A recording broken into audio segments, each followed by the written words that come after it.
حضرت ایوب علیہ السلام حضرت اسحاق علیہ السلام کے بیٹے ایس کی نسل سے تھے۔ حضرت عیسیٰ علیہ السلام کی آمد سے کوئی 1000 برس پہلے گزرے ہیں۔ آپ کی والدہ حضرت لوط علیہ السلام کی اولاد سے تھی۔ شام کے ایک علاقے میں آپ کی شہرت صاحب ثروت اور کثیر الاولاد ہونے کے سبب تھی۔ آپ کی زوجہ حضرت یوسف علیہ السلام کی اولاد سے تھی۔ روایتوں میں ان کا نام رحمہ آتا ہے۔ حضرت ایوب بے پناہ دولت مند تھے، ہمیشہ غریبوں کا خیال رکھتے اور ناداروں کی ہر ممکن مدد کیا کرتے۔ چنانچہ دولت اور اولاد دونوں میں برکت ہوتی گئی، یہاں تک کہ وہ اس خوشحالی میں تقریباً 80 سال رہے۔ تب ان پر ایک آزمائش آئی، ان کی تمام اولاد ایک ایک کر کے فوت ہو گئی۔ کہتے ہیں انہوں نے اپنے 10 بیٹوں کو دفنایا۔ صدمے سے دل پھٹا جاتا تھا، غم سے بے حال تھے ایوب علیہ السلام۔ لیکن مشکلات اسی پر ختم نہیں ہوئی۔ ایک صبح جب جاگے تو دیکھا کہ پورے جسم کو ایک مرض نے گھیر لیا ہے۔ کون کون سا شہر تھا، کون کون سا علاقہ تھا جہاں سے طبیب نہ آئے ہوں، مگر ہر علاج لا حاصل۔ ان کا جسم جس بیماری میں مبتلا تھا وہ بڑھتی ہی گئی، مگر آفرین ہے۔ صبر سے برداشت کرتے رہے حضرت ایوب، جیسے ایک مستحکم چٹان کبھی آندھیوں طوفانوں کی شکایت نہیں کرتی، ایسے ہی ایک لمحے کے لیے بھی کوئی شکایت ان کی زبان پر نہ آئی۔ سال گزرتے گئے اور روایتوں میں آتا ہے کہ کم و بیش 18 برس تک ان کا وجود اسی اذیتناک حالت میں رہا۔ طبیب لاچار ہو چکے تھے، مرہم بیکار ہو چکے تھے۔ ایک دن ان کی زوجہ رحمہ نے ان سے کہا، اے ایوب بس کیجئے، اور کتنی تکلیف برداشت کریں گے؟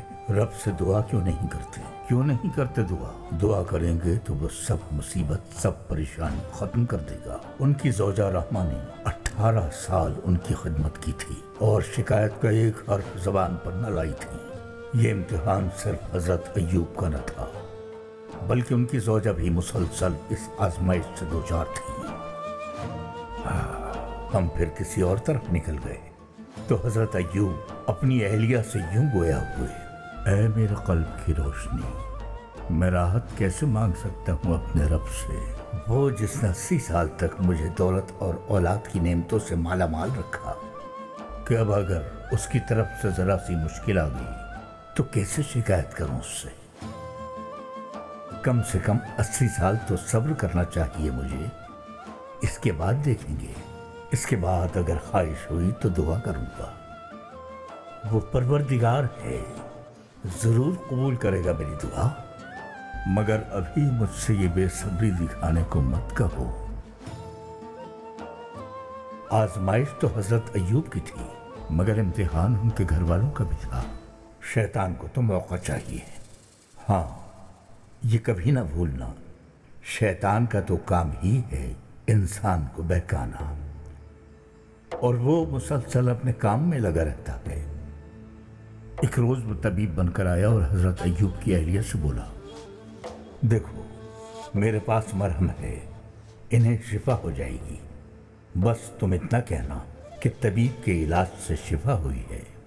ناسمجھی میں وہ حضرت ایوب کی خاطر مان گئیں، کیونکہ وہ تو بس اپنے خاوند کو صحت مند دیکھنا چاہتی تھی، تھی تو انسان نہ، حالانکہ وہ پیغمبر کی زوجہ تھی۔ سوچا میرے خاوند کا وجود بیماری سے بے حال ہے اور درمان نہیں ہو پا رہا کسی طرح۔ حق تو یہ ہے کہ حضرت ایوب کی کوئی خطا نہیں تھی، اگر انہیں اس کی ہوا بھی لگ جاتی تو اپنی زوجہ کو ایسا کبھی نہیں کرنے دیتے۔ اس دوران سبھی ملنا جلنا چھوڑ چکے تھے حضرت ایوب سے، وہ ڈرتے تھے کہیں یہ بیماری انہیں بھی نہ لگ جائے۔ اس بات سے ان کی اہلیہ رحمہ بہت پریشان ہو چکی تھی، اور حضرت ایوب علیہ السلام کہے جاتے تھے کہ بس صبر۔ واقعی وہ اللہ کے بڑے صابر و شاکر بندوں میں سے تھے، ان کا صبر بے مثال تھا، طویل عرصے مصائب و آلام برداشت کرتے رہے۔ اچھا تو آگے کیا ہوا پھر قصے میں؟ وہ اذیتناک بیماری وجود پر پھیلتے پھیلتے اتنی پھیل گئی کہ بالآخر حضرت ایوب کے دل اور زبان تک آ پہنچی۔ بس یہ وہ وقت تھا کہ دل اور زبان کو جب بیماری نے آن گھیرا تو حضرت ایوب بے قرار ہوئے اور رب کے حضور دعا گو ہوئے کہ اے میرے رب، جو تیری طرف سے ہے میں اس پر راضی ہوں، مگر اب یہ تکلیف میری زبان تک آ پہنچی ہے، میرے دل تک آ پہنچی ہے، تیرے شکر میں خلل پڑ رہا ہے۔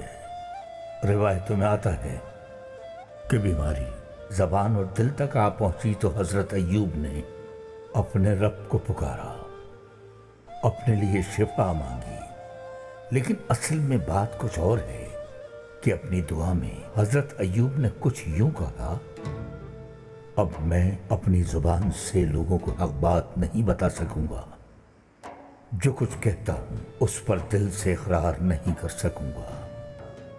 زبان سے نکلے الفاظ دل کی نیت کی تصدیق کرتے ہیں دراصل، ورنہ گوشت کا یہ لوتھڑا کیا حیثیت رکھتا ہے انسانی جسم میں۔ تو وہ بولے، نہ میں زبان سے تیرا ذکر کر پاؤں گا، نہ زبان کے ذکر کی قلب سے تصدیق کر سکوں گا۔ شفا تو ہی دیتا ہے، شفا دے دے یا رب۔ تب ان کے رب نے ان کی دعا قبول فرمائی اور ایک ندا سنائی دی۔ مشکل وقت ختم ہوا حضرت ایوب کا۔ پروردگار نے کہا، اپنا پاؤں زمین پر مارو۔ انہوں نے ایسا ہی کیا۔ زمین سے پانی کا چشمہ پھوٹ نکلا۔ اس پانی سے غسل کیا حضرت ایوب نے۔ دیکھتے ہی دیکھتے بیماری یوں ختم ہو گئی جیسے کبھی تھی ہی نہیں۔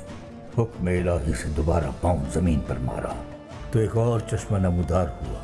اس کا پانی پینے سے اندرونی طور پر بیماری کے جتنے اثرات تھے سب جاتے رہے۔ مکمل صحت یاب ہوتے ہی ان کی خوبصورتی اور جوانی پھر سے لوٹ آئی، اور پھر یوں ہوا کہ فوت شدہ اولاد کے بدلے انہیں دگنی اولاد عطا ہوئی اس دنیا میں۔ تو سوال کا درست جواب یہ ہے کہ ہر حالت میں صبر سے کام لینا چاہیے بندے کو، کیونکہ اللہ بھی صابروں کو پسند کرتا ہے۔ صبر ہی ہے جس کی بدولت انسان چٹان کی مانند اپنی جگہ قائم رہتا ہے۔ ہمیشہ یاد رکھنا کہ جب لاروا سمجھتا ہے کہ اس کا آخری وقت آن پہنچا ہے تو اسے تتلی بنا دیا جاتا ہے۔